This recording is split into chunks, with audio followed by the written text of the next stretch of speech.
रामचंद्र महाराज की राधे राधे। कथा में काफी कुछ प्रमाण दिए जाते हैं और उन्हीं प्रमाणों को हम जब देखते हैं इस समय में, तो उस युग के समय के प्रमाणिकता को आज इस कर्म युग में, कल युग में कितना ही प्रभाव पड़ता है, वो बड़ी विशेष बात बन जाती है। हम प्रमाण भी देते हैं तो बीते दिनों का देते हैं, आज का नहीं या वर्तमान का नहीं। बस वर्तमान में हमें संयमता और इस संसार में रहते हुए उस प्रभु स्मरण का याद रखना पड़ता है। और याद वाली बात भी नहीं है, दिनचर्या में अपने ढालिए कि प्रातःकाल जिस प्रकार से आप अपने जीवन में कार्य करते हैं उनमें महत्वपूर्ण प्रभु स्मरण, गुरु नाम जरूर कर लीजिए। माना कि जीवन बड़ा कठिन है लेकिन बड़ा सरल भी है। अगर इच्छाएं ना हो तो सरलता से, और इच्छाएं बढ़ जाए तो कठिनाई से।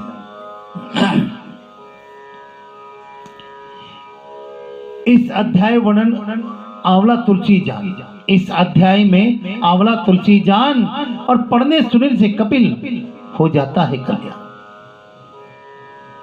नारद जी ने कहा, हे राजन, इसी कारण से उद्यापन में तुलसी की जड़ में भगवान विष्णु की पूजा की जाती है। तुलसी के जड़ में भगवान विष्णु की पूजा की जाती है, जिसे हम शालिग्राम भी कहते हैं और है। तुलसी का मूल प्रदेश भगवान विष्णु को प्रसन्न करने वाला है। हे राजन, तुलसी का पौधा जिस घर में विद्यमान है वह घर तीर्थ स्वरूप है और उस घर में यमदूत कभी नहीं आते।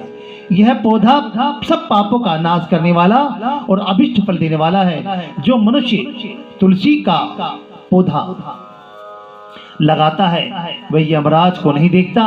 भगवान नंदी का दर्शन, गंगा स्नान व तुलसी के पौधे का संसर्ग, ये तीनों एक से पुण्यप्रद है। भगवान नंदी का भी दर्शन करना और गंगा जी का दर्शन करना, उसमें स्नान, तुलसी पौधे को स्पर्श या संसर्ग या उनका स्मरण करना, उनकी आराधना प्रार्थना करना, ये बड़े पुण्य का फल देने वाले हैं। तुलसी को छूने से कामिक, वाचिक, मानसिक आदि संपूर्ण पाप नष्ट हो जाते हैं। जो प्राणी तुलसी के दल से भगवान का पूजन करते हैं तो पुनः गर्भ में नहीं आते, और जो निसंदेह जीवन मुक्त हो जाते हैं वो व्यक्ति तुलसी के दल में पुष्पर आदि समस्त तीर्थ, गंगा आदि नदियां और विष्णु प्रभृति सब देवता निवास करते हैं।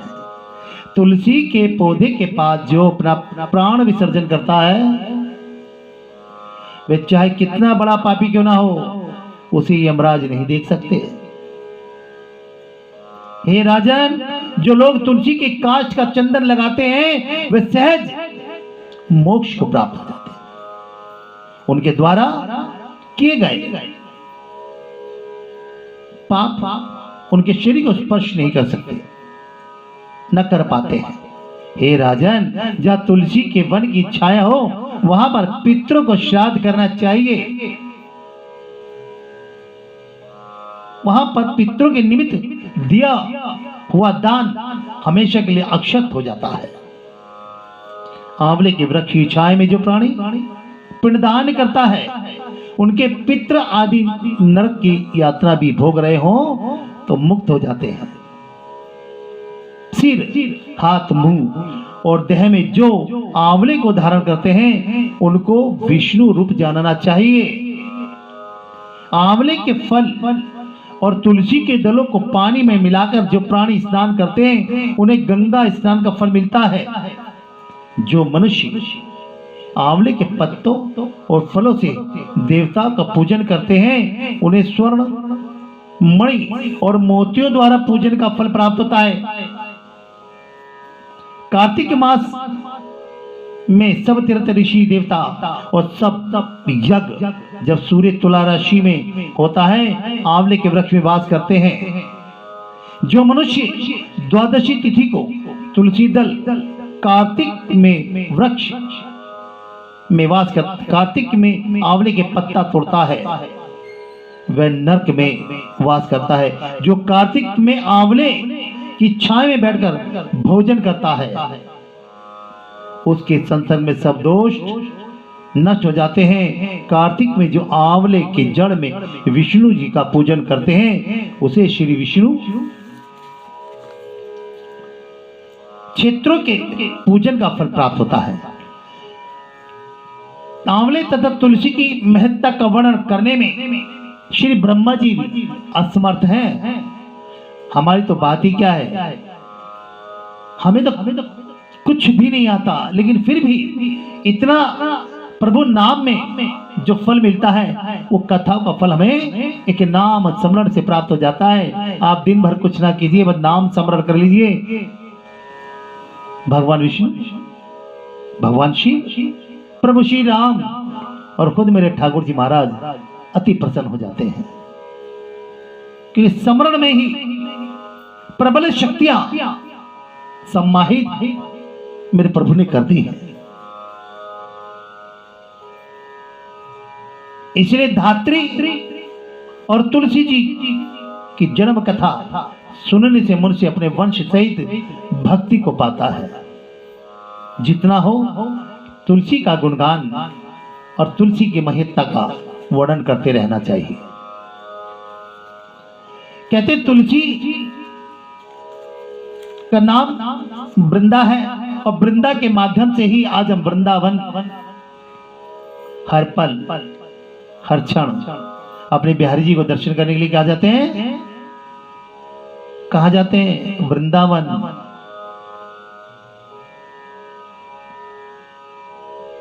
और वहां की एक एक गलियों में, वहां की एक एक कुंजों पर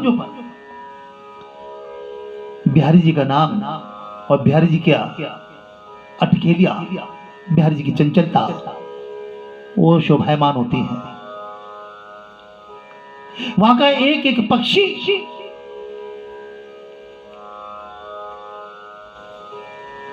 गुनगुनाता रहता है। और किसी ने बड़ी सी खूबसूरत कविता के रूप में, भजन के रूप में लिखा है।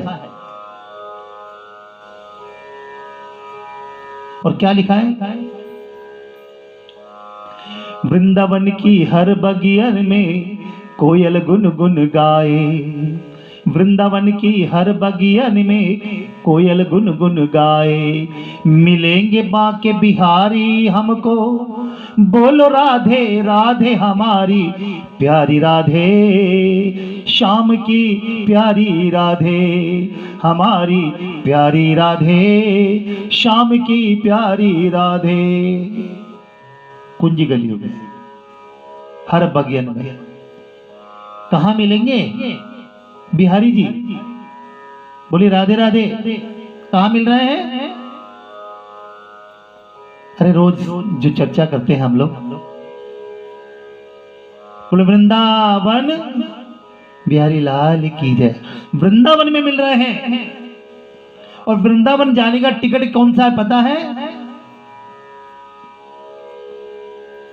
राधा नाम। राधा राधा करते हुए बिहारी जी के दरबार में पहुंच जाओ, एंट्री हो जाएगी। ये वहां का मूल पास है। इसी को वीआईपी या वीवीआईपी कह दो। ये राधा नाम का पास जिसके पास है, उसको बिहारी जी के दर्शन हो जाते हैं। और वह वृंदावन की गलियों में राधे राधे करता हुआ पहुंच जाता है।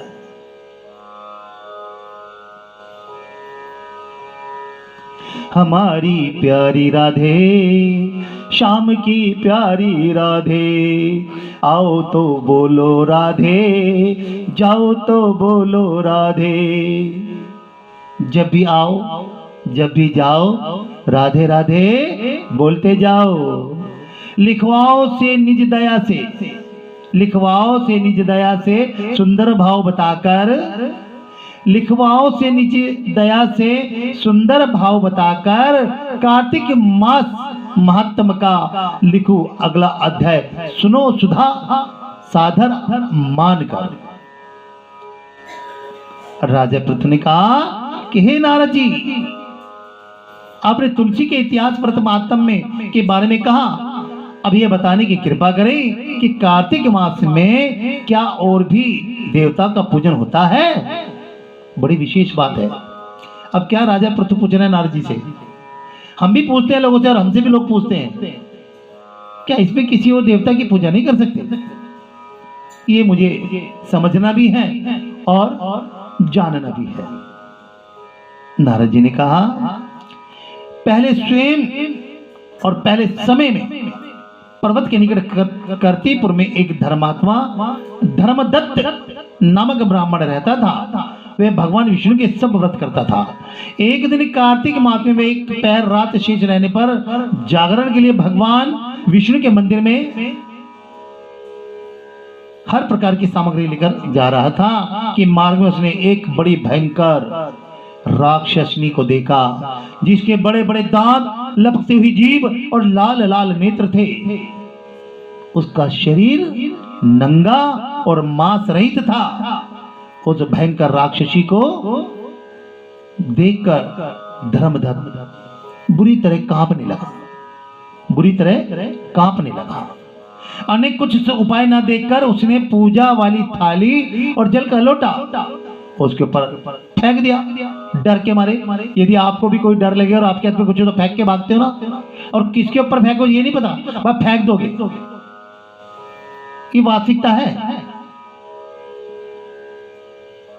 अब उसके ऊपर फेंक दिया क्योंकि उसने भगवत नाम का जाप करते हुए वे सामग्री और जल का लोटा जिसमें तुलसी दल पड़ा था उसको मारा, जिससे उसके जन्म जन्मांतर के पाप नष्ट हो गए। मतलब डर तो मुझे लग रहा था, मुझे अपनी रक्षा करनी थी, मैंने वो जल का लोटा उसके ऊपर दे मारा। क्या लीला है, धन्य है प्रभु आप। कोटि कोटि प्रणाम करते हैं आपको। आप किसी का उद्धार करना चाहते हैं तो मार्ग भी देखिए कैसा बना देते हैं। एक को डराने का भय दे दिया, एक को डरने वाला भय दे दिया, दोनों के बीच में उद्धार है।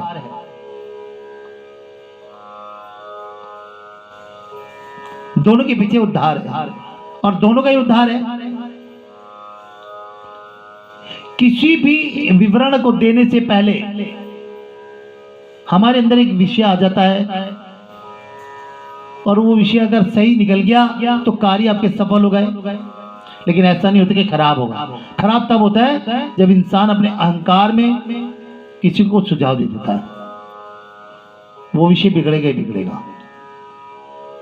संयमता से, शालीनता से, सूझबूझ के साथ। लेकिन अगर उसने सूझा बूझा नहीं, लेकिन उसमें भय पैदा कर दिया,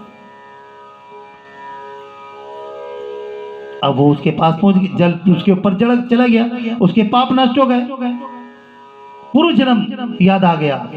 वे हाथ जोड़कर धर्मदत्त के चरणों में गिर पड़ी और बोली, हे विप्रव, मैं पूर्व जन्म के कर्मों के फल से इस अवस्था को प्राप्त हुई थी। नारद जी ने कहा, हे राजन, उसे इस प्रकार प्रणाम करते देख अति विस्मित होकर धर्मदत्त ने पूछा, तेरी अवस्था किस कर्म के फल से हुई? तू पूर्व जन्म में कहां रहती थी और तेरा कैसा चरित्र था, ये सब कुछ मुझे बता। उस राक्षसी ने, जिसका नाम कलहा था, उसने कहा कि हे ब्राह्मण, सौराष्ट्र में भिक्षुक नाम का एक ब्राह्मण रहता था, मैं उसकी पत्नी थी। मेरा स्वभाव बड़ा ही निष्ठुर था। मैंने अपने पति का कभी भला नहीं चाहा, ना उसे कभी अच्छा भोजन दिया, ना मिठाई खाने को दी। मैं प्रतिदिन उससे लड़ती झगड़ती रहती थी। मुझे इस प्रकार की झगड़ालू देख तथा नित्य प्रति की कलह से तंग आकर मेरे पति ने दूसरा विवाह कर लिया। यह सुनकर कि मेरा पति दूसरा ब्याह कर रहा है, मैंने उसके ब्याह से पहले ही विष खाकर आत्महत्या कर लिया। मेरी मृत्यु के बाद यमदूत आए और मुझे गदा से मारते हुए यम के पास ले गए। यमराज ने मुझे देखकर चित्रगुप्त से पूछा कि हे चित्रगुप्त, इसने क्या कर्म किया है? जो भी कर्म किया उनका फल इसे भोगना होगा।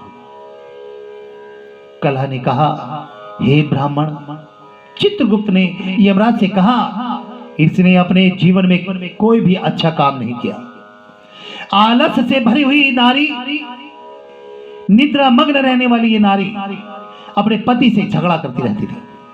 अपने पति को झूठा भोजन, झूठे पात्र में भोजन और झूठे मैले वस्त्रों का संधारण करती थी और स्वयं अच्छा भोजन खाती थी।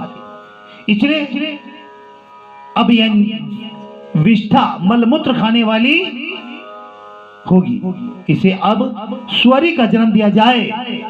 और आज देखा होगा आपने, अब देखिए कहीं अच्छाई है तो कहीं बुराई है। यदि एक गाय को हम माता कह रहे हैं और वो माता नाली में मुंह मारे तो उसका कर्म है। इसी प्रकार से उस कले का जन्म हुआ स्वरी का। और आज देख लीजिए वो नरक में मुंह मारती रहती है। और दूसरी का प्रमाण आता है, वो धरती को ढूंढ रहे होते हैं, वो कहानी है, उसको प्रमाण दिया जाता है। और ऐसा हुआ है हर में। कोई एक हाथ अगर मल मूत्र साफ कर रहा है तो एक हाथ तिलक भी लगा रहा है वो दोनों शरीर में, तो यहां पर ये बात लागू होती है। कोई हमसे प्रश्न किया कल फोन करके कि आपकी कथा में एक शब्द समझ में नहीं आया। मैं मान सकता हूं कि कुछ समझ में नहीं आया होगा। आपने फोन किया, मुझे अच्छा लगा। कुछ शब्द होते हैं, उन्हें साथ ही कहा कि जिस प्रकार से आप समझा रहे हैं, एक बड़े कथाकार की तरह आप संबोधन दे रहे हैं। लेकिन हम ना तो बड़े हैं और ना ही किसी की बराबरी करते हैं। आपने हमें फोन किया, हमें अच्छा लगा और उसके लिए हम प्रभु से आपके लिए प्रार्थना करेंगे। और अपने कार्तिक के जो भी फल हमें मिलता है या मिला है या मिलेगा, उसमें हम आपका भाग जरूर डालेंगे। सभी सुनने वाले, जितने भी मेरे भाई बंधु माताएं मेरे चैनल पे चल रहे हैं, देख रहे हैं, और अब हमें बड़ा आश्चर्य मिल रहा है। पहले बहुत कम हमारे पास लोग थे, लेकिन अब संख्या बढ़ गई है और सभी का प्रोत्साहन हमें मिल रहा है। और इसी प्रकार से वो विष्ठा खाने वाली स्वरी बनेगी, क्योंकि वह अकेले ही पाक के बर्तन में भोजन करती, इसलिए वह अपने बच्चों को खाने वाली बिल्ली होगी। और ये प्रमाण है, बिल्ली स्वयं ही अपने बच्चों को निगल जाती है। उसने अपने पति पर क्रोध करके उसकी आज्ञा का कभी पालन नहीं किया, इसलिए वह प्रेत योनि में जाएगी। अब आप इसको अपने दूतों द्वारा मरुस्थान में भेज दीजिए, क्योंकि इसने जीवन में कर्म कुछ नहीं किया, सिर्फ निद्रा का सेवन किया है। और जो निद्रा का सेवन ज्यादा करता है वो कभी भी प्रभु की सेवा उसको नहीं प्राप्त होती। इसको उस नरक में भेज दीजिए। पर यह बात दिनों तक की है, बहुत दिनों तक प्रेत में रहकर फिर पापिन अपनी तीनों योनि को भोगों से दुखी रहती। एक दिन भूख से तंग आकर मैं वैश्य के शरीर में प्रविष्ट हो गई। उसके शरीर द्वारा मैं कृष्णा और वेणी के संगम पर इस देश में आ पहुंची। एक दिन भगवान शंकर व विष्णु जी ने मुझे बलात् उसके शरीर से बाहर निकाल दिया। फिर मुझे आप दिखाई दिए। आपके लोटे में तुलसी जल का छींटा मेरे ऊपर पड़ा, जिससे मेरे सब पाप नष्ट हो गए। हे द्विजोत्तम, अब आप मुझे ये बताइए कि आगे होने वाली तीनों योनियों और इस प्रेत योनि से किस तरह मेरी मुक्ति होगी। धर्मदत्त कला की बात सुनकर उसके पिछले कर्मों और वर्तमान अवस्था को देखकर बड़ा दुखी हुआ। उसका दुख देखकर उसका चित्त पिघल गया और फिर उसने दुखित भाव से कहा, क्या कहा आगे देखेंगे इस कथा में। कला को धर्मदत्त ने क्या कहा, बोले राधे राधे, हरे कृष्णा। हरे कृष्णा हरे कृष्णा हरे कृष्णा। बोलो वृंदावन बिहारी लाल की जय। ठाकुर श्री हरि हरि बिहारी लाल जी महाराज की जय। बाबा शिव मुनि महाराज की जय।